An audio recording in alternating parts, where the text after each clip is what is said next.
अब गीता जी अध्याय नंबर 11 के श्लोक नंबर 47 और 48 में गीता ज्ञानदाता कहता है, अर्जुन ये मेरा वास्तविक रूप है, मैं काल हूं। 11वें अध्याय के 32वें श्लोक में स्पष्ट किया है। और मेरी प्राप्ति, मेरे इस स्वरूप के दर्शन ना तो पहले कोई कर सका तेरे अतिरिक्त, और ना आगे कोई कर सकता।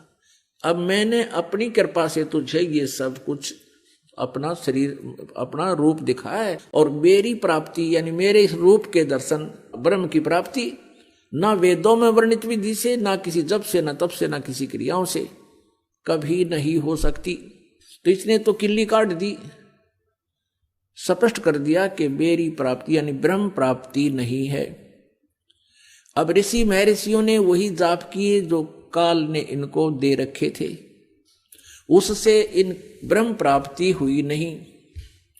इन्होंने अपने अनुभव की पुस्तकें उपनिषद बना डाले, परमात्मा निराकार है। और किसी ने परमात्मा को साकार भी बताने की चेष्टा की तो क्या बताया कि जो भी आपको दृष्टि गोचर है, ये पृथ्वी, पहाड़, सूर्य, चांद, सितारे, ग्रह, ये परमात्मा का साकार रूप बता दिया। और आज तक यही अज्ञान आधार सबके अंदर भरा पड़ा था। अब पुण्यात्माओं, गीता ज्ञान दाता और वेद ज्ञान दाता ये ब्रह्म है।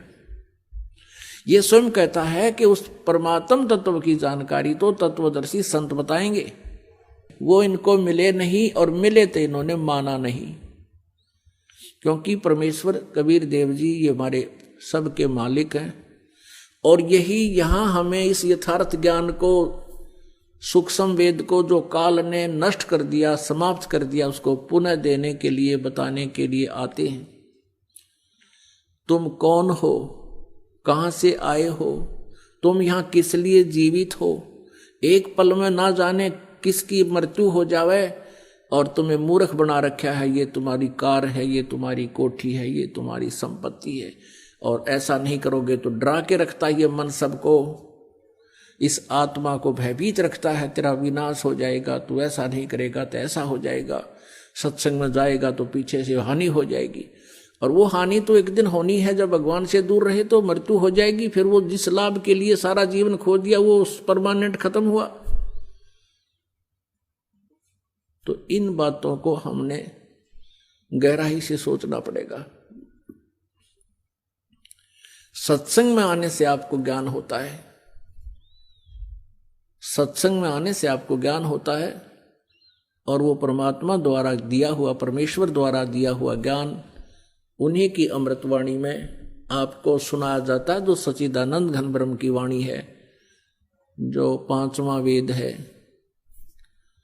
उसके आधार से परमात्मा हमें बताते हैं कि तुम जो साधनाएं करते हो, जिस लोक में रह रहे हो, ये काल का लोक है।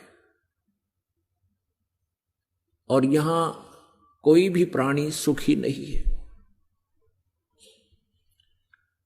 परमात्मा स्वयं आए, कबीर देव जी चारों युगों में आते हैं। सतयुग में सत्सुकृत नाम से प्रसिद्ध होते हैं, और पूरे युग में सत्सुकृत नाम के महापुरुष के नाम से जाने जाते हैं, ऋषि के नाम से।